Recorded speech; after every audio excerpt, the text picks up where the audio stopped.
ملک شام میں ایک بہت ہمہ صرف اللہ والا رہتا تھا۔ ایک دفعہ کچھ دوستوں نے مل کر ٹھانی کہ اس کی زیارت کی جائے۔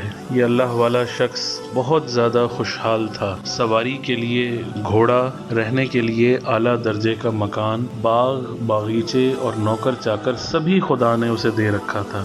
خیر وہ اپنے آنے والے مہمانوں سے ملا، بہت گرم جوشی سے ان کا استقبال کیا، ہر شخص کے ہاتھ چومے اور بہت عزت سے بہترین فرش پر بٹھایا۔ گفتگو بھی بہت مروت اور محبت سے کی، لیکن اس طرف بالکل توجہ نہ دی کہ مہمان دور سے آئے ہیں، کوئی شخص بھی کھائے پیے بغیر آرام سے نہیں رہ سکتا۔ کافی رات گئے تک وہ اپنے مہمانوں سے باتیں کرتا رہا اور عبادت کے لیے اپنی خلوت میں چلا گیا۔ بھوک پیاس کی شدت سے مہمان ساری رات بے قرار رہے۔ خیال تھا کہ صبح ہوگی تو ہمارے لیے دسترخوان بچھوائے گا، لیکن ایسا نہ ہوا۔ صبح کے وقت وہ مہمانوں کے پاس آیا، پہلے کی طرح ان کے ہاتھ چومے اور شیریں لہجے میں باتوں کا سلسلہ شروع کر دیا۔ ان مہمانوں میں سے ایک بے باک نوجوان نے ہمت کی اور جب اس نے اندازہ کر لیا کہ یہ شخص رات کی طرح دن میں بھی ہمیں بھوکا رکھنے کا ارادہ کیے ہوئے ہے تو اس نے کہا کہ اے درویش، اصل بات تو یہ ہے کہ درویش کے لیے توشہ یعنی کھانا